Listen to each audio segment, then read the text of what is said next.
Hello viewers, আসসালামু আলাইকুম ওয়া রাহমাতুল্লাহ। আশা করি সবাই ভালো আছেন, সুস্থ আছেন। আমি আছি আপনাদের সাথে মোহাম্মদ জুনাইদ, বেসিক নলেজ ইনস্টিটিউশনের পক্ষ থেকে আপনাদের সবাইকে স্বাগতম। আমি আজকে আপনাদের সাথে শেয়ার করতে যাচ্ছি কিভাবে আমাদের ল্যাপটপ কিংবা ডেস্কটপে যে কোনো এক্সামের রেজাল্ট দেখব। সো ভিউয়ার্স, আপনারা ভিডিওটি সম্পূর্ণ দেখতে থাকুন এবং ভিডিওর মাঝে কোনো কিছু না বুঝে থাকলে কমেন্ট বক্সে জানাবেন। এবং আমরা এখন চলে যাচ্ছি মূল ভিডিওতে। ভিউয়ার্স, মূল ভিডিওতে যাওয়ার আগে আপনাদের কাছে একটি রিকোয়েস্ট থাকবে, যারা এখনো পর্যন্ত আমার চ্যানেলটিকে সাবস্ক্রাইব করেনি তারা আমার চ্যানেলটিকে সাবস্ক্রাইব করে পাশে থাকা বেল আইকনটি প্রেস করে রাখুন, যাতে আমার পরবর্তী ভিডিও আপলোড হলে আপনাদের কাছে নোটিফিকেশন চলে যায়। সো ভিউয়ার্স, আর যারা আমার চ্যানেলটিকে অলরেডি সাবস্ক্রাইব করেছেন তাদেরকে thank you so much. So viewers, আর দেরি না করে আমরা চলে যাই আমাদের মূল ভিডিওতে। আপনারা দেখতে পাচ্ছেন আমি আমার ক্রোম ব্রাউজারটা ওপেন করলাম। অনুরূপভাবে আপনারা আপনাদের ক্রোম ব্রাউজারটা ওপেন করবেন। ওপেন করার পর আমাদের প্রথমে যেটা করতে হবে, আমাদের সার্চ বারে যেতে হবে। অর্থাৎ আমরা এখানে দেখতে পাচ্ছি সার্চ বার রয়েছে, এই সার্চ বারে আমাদের সার্চ করতে হবে educationboard.com। সো ভিউয়ার্স, আমরা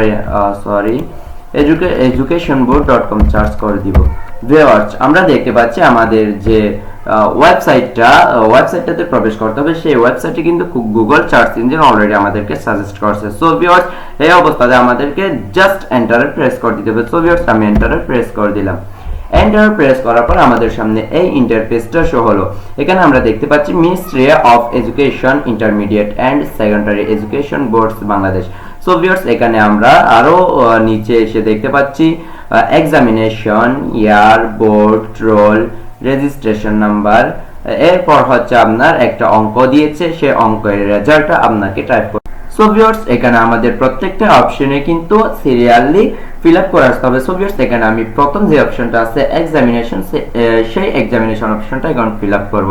সো ভিউয়ার্স, এখানে এক্সামিনেশন হচ্ছে আপনি যে ক্লাসের রেজাল্টটা দেখবেন, সেই ক্লাসের নেমটা আপনাকে সিলেক্ট করে দিতে হবে। সো ভিউয়ার্স, এখানে আমরা প্রেস করে দিলাম। প্রেস করার পর আমরা দেখতে পাচ্ছি অনেকগুলো ক্লাসের কিন্তু নেম চলে আসে, অর্থাৎ HSC Alim, equivalent and JDC, JSC, SSC Dakhil ইত্যাদি ইত্যাদি।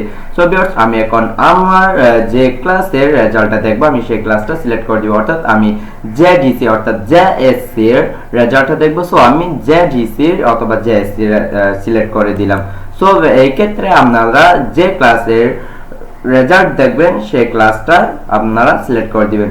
সো ভিউয়ার্স, এরপর আমরা দেখতে পাচ্ছি ইয়ার অপশন আছে। সো ভিউয়ার্স, এখানে ইয়ার হচ্ছে আপনি কোন সালে কোন ইয়ারে আপনি পরীক্ষাটা দিয়েছিলেন সেই ইয়ারটা আপনাকে সিলেক্ট করে দিতে হবে। সো ভিউয়ার্স, আমি আমার ইয়ারটা সিলেক্ট করে দিচ্ছি, অর্থাৎ আমি জেএসসি পরীক্ষা দিয়েছিলাম 2018। সো ভিউয়ার্স, আমি এখানে 2018টা সিলেক্ট করে দিলাম। সো এখানে আপনারা যেই ইয়ারেই আপনারা পরীক্ষাটা দিয়েছিলেন সেই ইয়ারটা আপনাকে সিলেক্ট করে দিতে হবে। দেন আমরা দেখতে পাচ্ছি বোর্ড, অর্থাৎ আপনি কোন বোর্ড থেকে, চট্টগ্রাম, রাজশাহী, খুলনা, বরিশাল, ঢাকা ইত্যাদি ইত্যাদি। সো ভিউয়ার্স, আর যদি আপনি মাদ্রাসার স্টুডেন্ট হয়ে থাকেন সেক্ষেত্রে আপনি জাস্ট মাদ্রাসা বোর্ডটা সিলেক্ট করে দিবেন, এবং স্কুলের হয়ে থাকলে যেই জেলায় অর্থাৎ যেই বোর্ড থেকে আপনি পরীক্ষা দিয়েছেন সেই বোর্ডটা আপনাকে সিলেক্ট করে দিতে হবে। সো ভিউয়ার্স, আমি যেহেতু মাদ্রাসা থেকে এই পরীক্ষাটা দিয়েছি, সো এখানে আমি মাদ্রাসা বোর্ডটা সিলেক্ট করে দিব। সো ভিউয়ার্স, এখানে আমাদের এই মাদ্রাসা বোর্ডটা আমি সিলেক্ট করে দিলাম।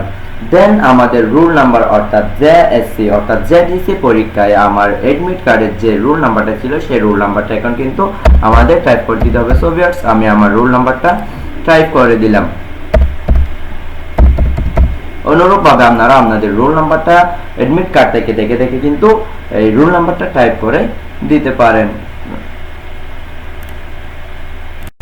এরপর আমরা দেখতে পাচ্ছি রেজিস্ট্রেশন নাম্বার, অর্থাৎ আপনার এডমিট কার্ড অথবা রেজিস্ট্রেশন কার্ডে রেজিস্ট্রেশন নাম্বার নামে যে নাম্বারটা আছে সেই নাম্বারটা কিন্তু আপনাকে এখানে টাইপ করে দিতে হবে। সো ভিউয়ার্স, আপনারা দেখতে পাচ্ছেন আমি আমার সেই রেজিস্ট্রেশন নাম্বারটা কিন্তু অলরেডি টাইপ করে দিয়েছি।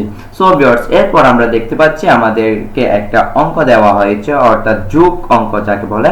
সো এটার রেজাল্টটা আপনাকে জাস্ট টাইপ করে দিতে হবে। অর্থাৎ এখানে আমরা দেখতে পাচ্ছি 1 + 6 অর্থাৎ ইকুয়াল টু হচ্ছে আপনার 7। সো ভিউয়ার্স, এই 7টা আপনাকে টাইপ করে দিতে হবে। সো আমি টাইপ করে দিলাম 7টা। দেন আমরা এর নিচে এসে দেখতে পাচ্ছি রিসেট এন্ড সাবমিট। সো এখান থেকে আমরা জাস্ট সাবমিট অপশনটাতে প্রেস করে দিব। ভিউয়ার্স, আমরা দেখতে পাচ্ছি সাবমিট অপশনটাতে প্রেস করার পর পরে কিন্তু আমার যে জিসির রেজাল্টটা, সেই রেজাল্টটা কিন্তু ওপেন হয়ে গেল, সেই রেজাল্টটা কিন্তু শো হয়ে গেল। সো ভিউয়ার্স, এখানে আমার ট্রান্সক্রিপ্ট সহ কিন্তু আমার রেজাল্টটা চলে আসলো। এখানে আমি কোন সাবজেক্টে কি গ্রেড পেয়েছি সেটা সহ এবং আপনার ডিটেইলস সহ কিন্তু রেজাল্টটা চলে আসে। সো ভিউয়ার্স, এ হচ্ছে আমাদের ল্যাপটপ কিংবা ডেস্কটপে আমাদের রেজাল্ট, যে কোনো এক্সামের রেজাল্ট দেখার পদ্ধতি। এইভাবে আপনারাও চাইলে আপনাদের ল্যাপটপ কিংবা ডেস্কটপ থেকে আপনাদের যে কোনো এক্সামের রেজাল্ট, যে কোনো বোর্ড এক্সামের রেজাল্ট কিন্তু দেখে নিতে পারেন। সো ভিউয়ার্স, আজ এই পর্যন্ত। ভিডিওটি ভালো লাগলে অবশ্যই একটি লাইক করবেন।